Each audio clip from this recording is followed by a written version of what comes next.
Hi, my name is Lindsay and I'd like to talk to you today in this Requisite Agility event about alignment. Now, I've entitled this the Great Alignment Challenge. It's not a great big insurmountable challenge. I mean great big opportunity challenge. Okay, so let's just jump into it. Firstly, here's a question. Where are we without alignment?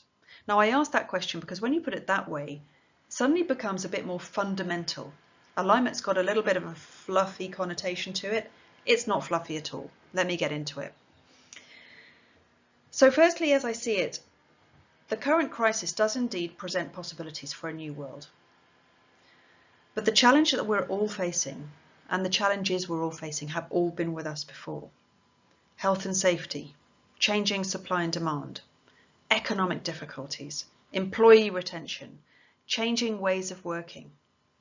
Let me start with that. Let's look at remote working. So some research here by Joseph Grenny and David Maxfield found this. I'll kind of read it out as you're looking at the slide. So people who are working remotely in teams are 2.5 times more likely to perceive mistrust, incompetence, broken commitments, bad decision making with their colleagues than those who are not remote. And they take 5 to 10 times longer to address their concerns. Now, I think it comes down to this. Here's some more research. Social constructionism, which is a concept from the 1970s, says that meaning is constructed between people through language to create a shared reality. People have to make sense of things by socializing it. What that means is that when you get something that's kind of like just a directive from on high, or you're reading something, it's an instruction to take action on, people don't just take action on that. They want to double check that their understanding, their interpretation of what they're reading in the bigger context is right, is the same as other people's. So in that sense, when you don't have the opportunity to talk to people around the water cooler, when you don't have the body language to look at, or when you're interacting with people, that's when you'll get this mistrust, etc.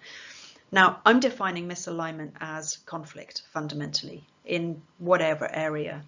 And so all of this mistrust with virtual teammates that we saw on the previous slide, all of those difficulties, it comes down to misalignment. Let's look at the second piece of research on this slide, which talks about team effectiveness. So from 2010, it found that teams are more effective when they're more aligned. Okay, that makes sense. But more alignment comes from learning behaviours in areas like psychological safety. That's very much in vogue at the moment. It's all about trust. There's a lot of research on that. But it's also about commitment, confidence and reliability in these other category areas that are called task cohesion, group potency and interdependence. Now, the interesting thing about this research is that alignment isn't just about matching up the individual objective to the team objective to the organizational objective, putting that in a filing cabinet, getting kind of like conscious agreement and then filing it away. It's about the way that people interact together. It's behavioral as well. And it makes sense. I mean, for example, with psychological safety, if people feel that they can say what they think, if they are more respectful and if others are behaving the same way in return, then people will open up to each other. They're more likely to understand and empathize with the viewpoints of each other. They're more likely, therefore, to bring on and take on somebody else's points of view rather than reject it and turn it into a conflict, and build up a shared mental model together that helps with effective teamwork. So let me move on. Why is this all important? Of course, I've outlined the case for why alignment is fundamental. But what does misalignment lead to? Well, according to Box and Platts in 2005, misalignment leads to a whole heap of things. It's about confusion, frustration, wasted time and money, diminished productivity. We've seen all this. Sometimes we label it in different ways. Oh, it's, a leadership problem. It's a cost problem. It's a demand problem. It leads to demotivation, conflicts and power struggles, project failures. It's a bit tiring, isn't it? So behind every business problem, there is misalignment. So the challenge is that effective collaboration isn't about putting people together with the relevant knowledge and expecting them just to perform.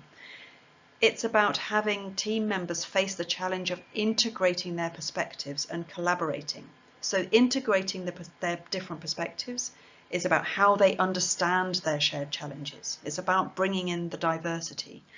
And then how they collaborate as a single unit to be effective, that's the behavioural part. So again, we come back to it's cognitive and it's behavioural. And it's not just about understanding the strategic part, it's about understanding each other and how people can collaborate together. So it sounds all very complicated. And if you look at it, it kind of is. I mean, there's loads of fog around, isn't there? This is what we call, the fog of misalignment. Some fog is inevitable, of course. You're never going to get away from it in complex changing situations. But the fog is made up of these assumptions, these biases, misunderstandings, personality and other differences. So all of that bit is about diversity, actually. But it's also made up of influences, about behavioural and environmental influences and information gaps and culture, really, let's face it. So getting on top of alignment is about clearing the fog. So the current situation is that we've got more complexity, more change. That means there's more need to make sense of things and there's more things to align on. We also have poor engagement, and traditional employee communications doesn't align people in a complex and changing world because it's not relevant enough to the individual to allow them to make sense of things for themselves. It does create a broader context that people can start to look at, and it does help to create belonging to the way that people look at their organisation and how they fit into it. But it's not getting right to it, let's face it. And I think everybody thought perhaps enterprise social networks was the solution. SharePoint, Yammer, they do help people share data and connect, but they don't provide clarity or alignment. So here's an example. Somebody is thinking, we need to improve quality. Why isn't that a higher priority?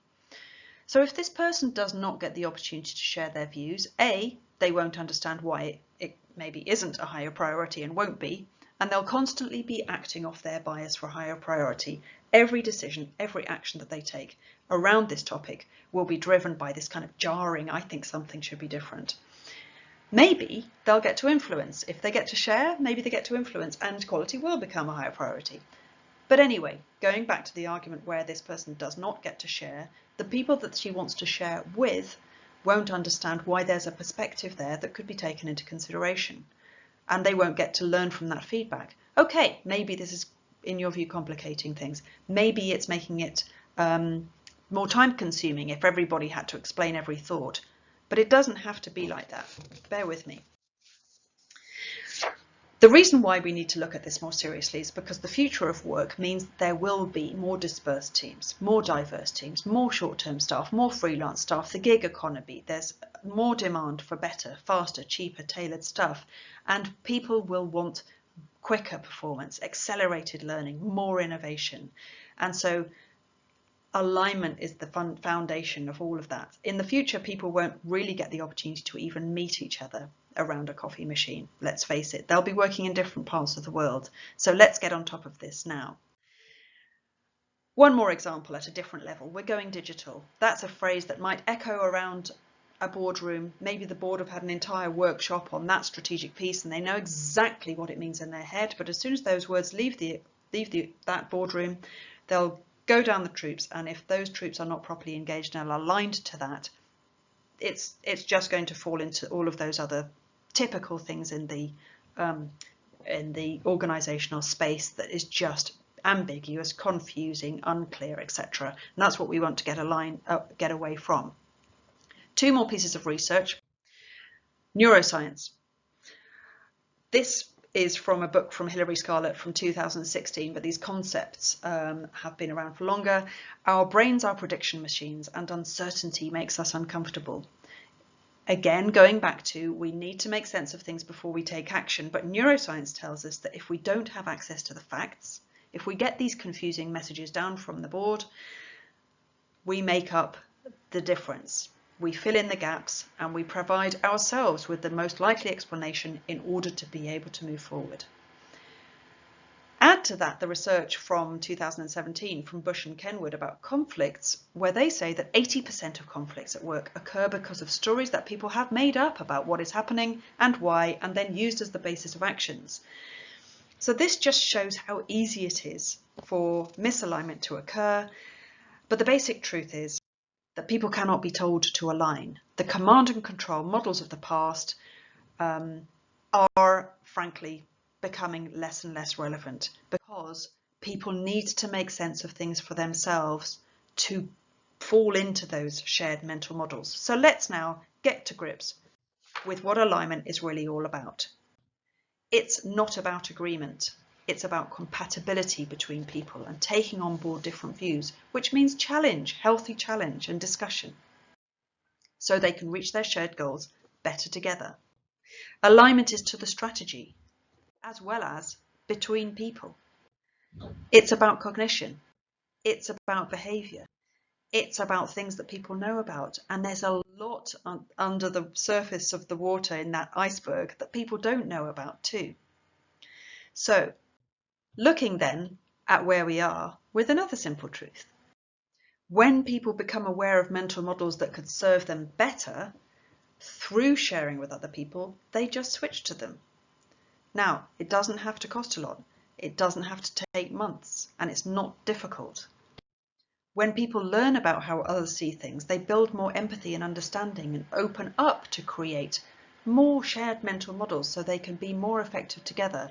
So what we're talking about here is finding a way for people to deal with big, complicated, multiple problems at one time so that we can get through it. How to do that? Let's get practical. 3 steps, easier said than done, of course, but use a tool to get the alignment gaps identified and measured so that you can see what is happening and bring things to the surface.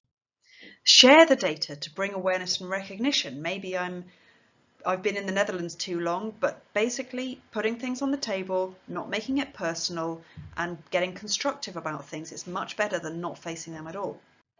And talk then about what could change and how. Do we recognise this? What do we think is most important? What would it take to change X to Y? So Mirror Mirror is one of those tools, for example. It's a tool that identifies and measures alignment gaps, and it's a process that supports leaders and teams in addressing those gaps.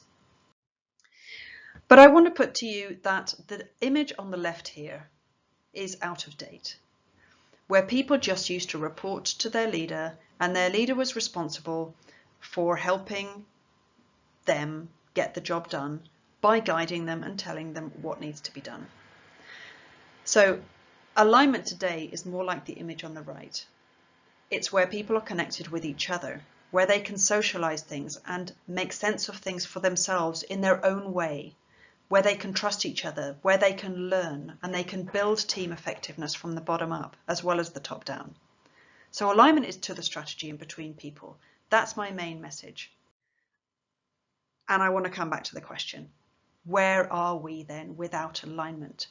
Because for a new world, now more than ever, and simply because we can, let's get on top of this. I'd like to talk about that with you at Requisite Agility. Thank you for listening.